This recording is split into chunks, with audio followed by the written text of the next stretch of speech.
దాదాపు 40 సంవత్సరాల ప్రాయంలో తన కర్తవ్యాన్ని గుర్తెరిగి తను దేవుని ద్వారా కాపాడబడ్డాడని,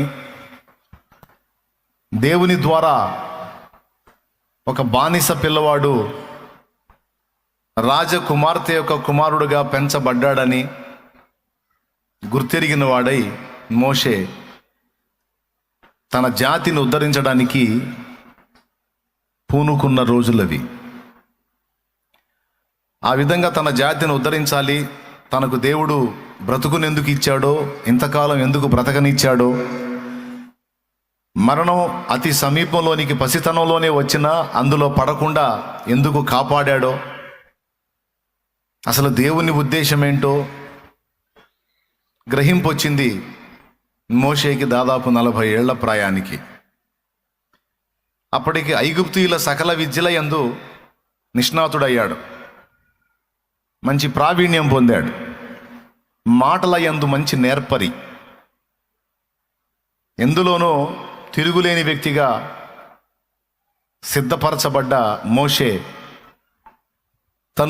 తన కోసం కాదు బ్రతకాల్సింది, తన జాతి కోసం, తన ప్రజల కోసం, తన ప్రజల్ని బంధ విముక్తుల్ని చేయటం కోసం దేవుడు ప్రత్యేకంగా తన జీవితంలో జోక్యం చేసుకున్నాడని తన జన్మ పరమార్థాన్ని గుర్తెరిగిన వాడై ఆ ప్రజల్ని బయటికి తీసుకొని రావడానికి నడుం కట్టాడు. చాలా ఆశతో, చాలా ఆనందంతో ఆ పనికి పూనుకున్నాడు మోషే. ఎవరికైనా ఒక ఆనందం ఉంటుంది, దేవుడు నన్ను స్పెషల్గా దృష్టించాడు, నా జన్మ వెనక ఆయన ప్రత్యేక ప్రణాళిక కలిగి ఉన్నాడు, ఇప్పుడు ఎక్కడ దాకా అవసరంలా, నీతో ఎవరైనా నీవు ఒక ప్రత్యేకమైన వ్యక్తివి, నీ పట్ల దేవుని ప్రణాళిక ఉంది అని నేను నీతో అన్నాను అనుకో, చాలా సంతోషంగా ఉంటుంది నీకు. ఓ రకంగా చెప్పాలంటే నీ ముఖం వికసిస్తుంది. నిజంగా నన్ను దేవుడు అలా కోరుకుంటాడా? నిజంగా నాకంత ఆధిక్యత ఉందా? దేవుని ప్రణాళికలో నేనున్నానా? దేవుడు నన్ను ప్రత్యేకంగా ఏర్పరచుకున్నాడా? అంత ధన్యత నాకు అని నీ ముఖం వికసిస్తుంది. చాలా సంతోషపడతావు, ఆత్మలో చాలా ఆనందిస్తావు, అదొక ధన్యతగా ఫీల్ అవుతావు. మోషే జీవితం అయితే చాలా స్పష్టంగానే కనపడుతుంది. మోషే టైంలో పుట్టినటువంటి, మోషే వయసు ఉన్నటువంటి పిల్లలందరూ కూడా నైల్ నదిలో శవాలు అయిపోయారు, మొసళ్ళకు ఆహారం అయ్యారు. కానీ మోషే నేరుగా రాజకుమార్తె దగ్గరకు చేర్చబడి ఆమె ద్వారా కాపాడబడ్డాడు. తన జీవితంలో ఆ మలుపులు చూసుకున్నప్పుడు మోషేకి ఈజీగా అర్థమైపోయింది, దేవుడు నన్ను లీడ్ చేశాడు, దేవుడు నన్ను నడిపించాడు, దేవుడు నా ఎడల తన ప్రణాళిక కలిగి ఉన్నాడు, నా పుట్టుక వెనక కూడా ఆయన స్పెషల్ ఉద్దేశం ఉంది, ప్రత్యేక ఉద్దేశం ఉంది అనేది నీ లైఫ్ని గురించి నీకు అర్థమైందో లేదో కానీ మోషే జీవితాన్ని గురించి మాత్రం మోషేకి స్పష్టంగా అర్థమయ్యి అల్పకాల పాప భోగం అనుభవించుట కంటే దేవుని ప్రజలతో శ్రమను అనుభవించుట మేలు, క్రీస్తు విషయమైన నింద గొప్ప భాగ్యమని ఎంచుకోవటం జరిగింది. వాస్తవంగా ఈ జనాల గురించి తను ఆలోచన కలిగి ఉండకపోతే ఐగుప్తు దేశానికి తర్వాత రాజు అతడే, తర్వాత ఫరో అతడే అవుతాడు.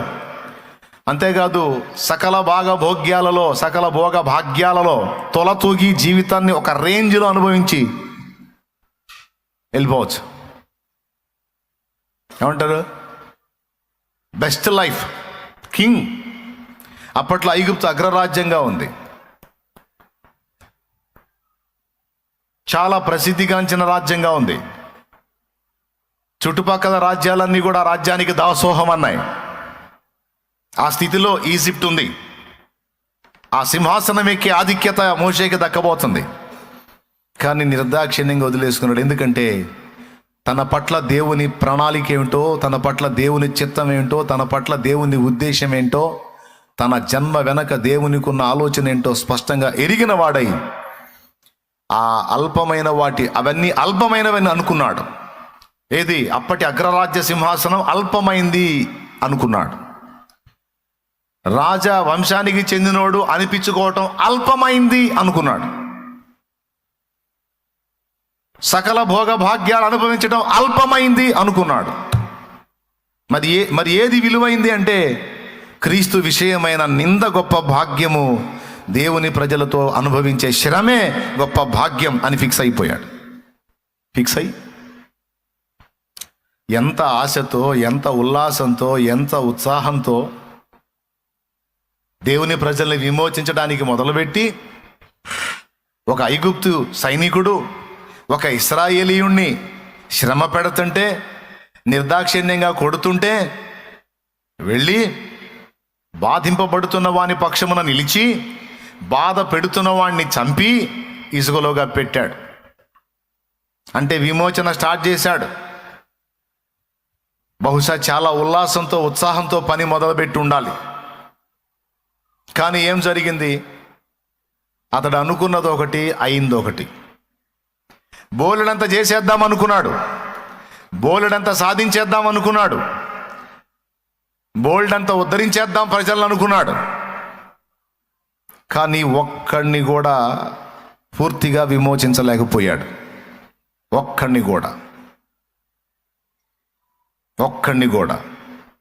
చివరికి ఏమైందంటే అక్కడి నుంచి జంప్ అవ్వాల్సి వచ్చింది. ఈ హత్య బయటికి వచ్చింది. ఎవరి ద్వారా వచ్చింది? ఏ ప్రజల్ని విమోచిద్దాం అనుకున్నాడో, ఏ ప్రజల్ని బాగు చేద్దాం అనుకున్నాడో, ఏ ప్రజల్ని ఉద్ధరిద్దాం అనుకున్నాడో వాళ్ళే లీక్ చేశారు. వాళ్ళందరూ డిఫరెంట్ సైకాలజీ. కూర్చున్న కొమ్మని నరుక్కునే టైపు. అరే, నా పక్షంగా పోరాడి నన్ను బాధ పెట్టినందుకు అవతలండి ఏకదం చంపేశాడు కదా, ఇతనికి మేమంటే ఎంత అభిమానం, ఎంత ప్రేమ అనుకొని విషయాన్ని గోప్యంగా ఉంచాలి కదా. ఓపెన్ చేశారు వాళ్ళు. చివరికి బాధపడ్డాడు. ఒరే, మిమ్మల్ని రక్షిద్దామని, మిమ్మల్ని విమోచిద్దామని, మిమ్మల్ని బయటికి తెద్దామని, మిమ్మల్ని ఉద్ధరించి తగలబెడదాం అనుకుంటే మీరే కంపు చేశారు కదరా. ఈ సంగతి రాజుకు తెలిసింది. పెదవి దాటితే ఊరు దాటిద్ది అనే సామెత ఉంది. ఏ ప్రజల్ని బాగు చేద్దాం అనుకున్నాడో వాళ్లే తీసుకెళ్ళి అప్పచెప్పారు. వాళ్ళంతే. సంసోను కూడా అంతే అప్పచెప్తారు. వాళ్ళ న్యాయాధిపతులు అంతే అప్పచెప్పారు. వాళ్ళంతే. ఏం చేయాలి? చాలా కలలు కన్నాడు, కలలన్నీ కలలైపోయాయి. చాలా ఆశలు పెట్టుకున్నాడు, ఆశలన్నీ నిరాశలైపోయాయి. చాలా ఉత్సాహంతో పని మొదలుపెట్టాడు, పూర్తిగా నిరాశ, నిస్పృహ, నిరుత్సాహం ఎదురు దెబ్బల్లోకి వెళ్ళిపోయాడు. ఇప్పుడు ఏం చేయాలి? నాకు తెలిసి బహుశా దేవుని ముందు కూర్చొని ఉంటాడు, ప్రభా నా గతి ఏంటని. ఈ రెండో ఆలోచనే లేదు. రాజ్యంలో ఉంటే ఖచ్చితంగా చంపేస్తారు, ఖచ్చితంగా చంపుతారు. అందుకని ముందు అక్కడి నుంచి వెళ్ళిపోవాలని రాజాగ్రహమునకు భయపడక విశ్వాసము గలవాడ. ఒక్కసారి హెబ్రీ పత్రిక తీసుకోండి. ఇక హెబ్రీ పత్రిక 11వ అధ్యాయము,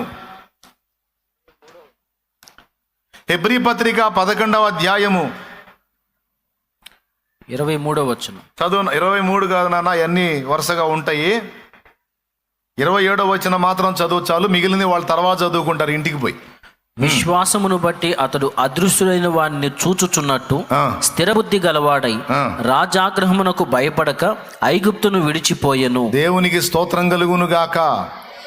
రాజాగ్రహమునకు భయపడక అంటే రాజు దాకా పోయింది. రాజు ఆగ్రహం కూడా బయలుదేరింది. అయితే భయపడలేదట. రాజాగ్రహమునకు భయపడాల. మరి భయపడినప్పుడు అక్కడే ఉండాలిగా, కానీ అక్కడ ఉండకూడదు. ఎందుకు ఉండకూడదు? అక్కడ ఉంటే తాను అనుకున్న కార్యము నెరవేరదు. కాబట్టి ముందు అక్కడి నుంచి ఎస్కేప్ కావాలి. అక్కడి నుంచి ముందు పక్కకి వెళ్ళిపోయాడు. మిద్యాను దేశమునకు వెళ్ళిపోయాడు. అక్కడ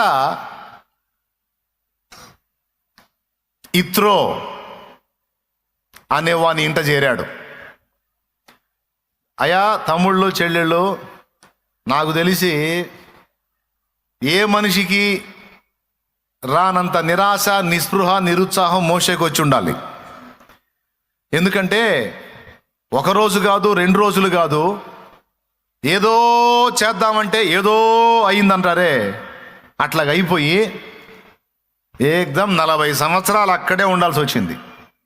40 సంవత్సరాలు అంటే మామూలు విషయమా? ఒక మనిషి జీవితంలో పూర్తిగా ఏదన్నా సాధించాలన్నా, ఏదన్నా నెరవేర్చాలన్నా, ఏదన్నా జయించాలన్నా, ఏదన్నా నిలబెట్టాలన్నా కరెక్ట్గా ఒక మనిషి జీవిత కాలంలో 40 సంవత్సరాల కాలం పడుతుంది. మీరు ఇశ్రాయేల్ రాజుల చరిత్ర చూడండి, దాదాపు 30 నుండి 40 సంవత్సరాలు వాళ్ళు ఏలినట్టు. దావీదు స్టోరీ మీకు చూస్తే అర్థమైద్ది. ఈ 40 ఏళ్ళు చాలా ప్రాముఖ్యమైంది. బోల్డ్ అంతా సాధించేయచ్చు మోషే. పాపం బోల్డ్ అంతా సాధించేద్దాం అనుకున్నాయి, అన్నీ పోయినాయి. ఆ జనాలు పోయారు, ఆ అధికారం పోయింది, ఆ పెత్తనం పోయింది, అసలు ఆ రాజ్యంలో ఉండే అవకాశమే పోయింది. ఇంకా ఆయన చేద్దామన్నా ముందు అసలు అక్కడికి వెళ్ళేదానికే ఛాన్స్ లేదు. కనపడితే ఇంకంతే సంగతులు మోషే. కాబట్టి ఇప్పుడు ఆశ లేదు, నిరీక్షణ లేదు, ఉత్సాహం లేదు, కలలన్నీ కలలైపోయినాయి. ఓ రకంగా చెప్పాలంటే తను అనుకున్నవన్నీ కూడా పేక మేడల్లాగా కూలిపోయినాయి. మన జీవితాల్లో కూడా బాగా వినండి, మన జీవితాల్లో కూడా మన జీవితాలను గురించి రకరకాలుగా మనం ఆశ కలిగి ఉంటాం, ఆలోచనలు కలిగి ఉంటాం, కలలు కంటా ఉంటాం, కోరికలు కలిగి ఉంటాం. జీవితాన్ని మొదలు పెడతాం. మొదలు పెట్టినప్పుడు మన కలలు ఒక రకంగా ఉంటాయి, మన లైఫ్ ఇంకో టైపులో ఉంటుంది. మనం ఏదేదో అనుకుంటాం, కానీ ఏదేదో జరిగిద్ది. ఏదేదో అనుకుంటే ఏదేదో జరిగినప్పుడు ఏదేదో అయిపోతాం మనం.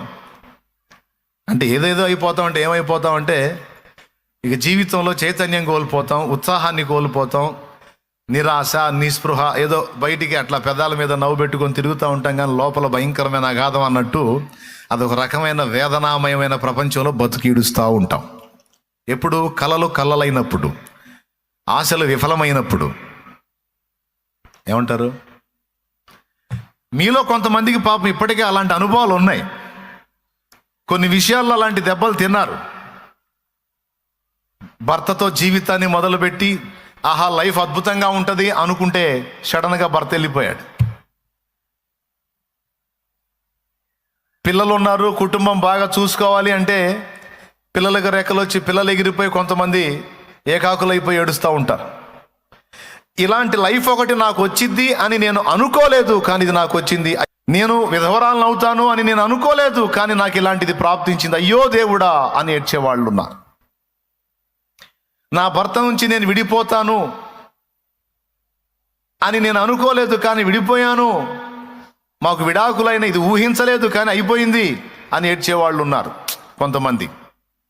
అలాగే కొంతమంది పురుషులు తమ భాగస్వాముల విషయంలో అలా ఏడ్చేవాళ్ళు ఉన్నారు.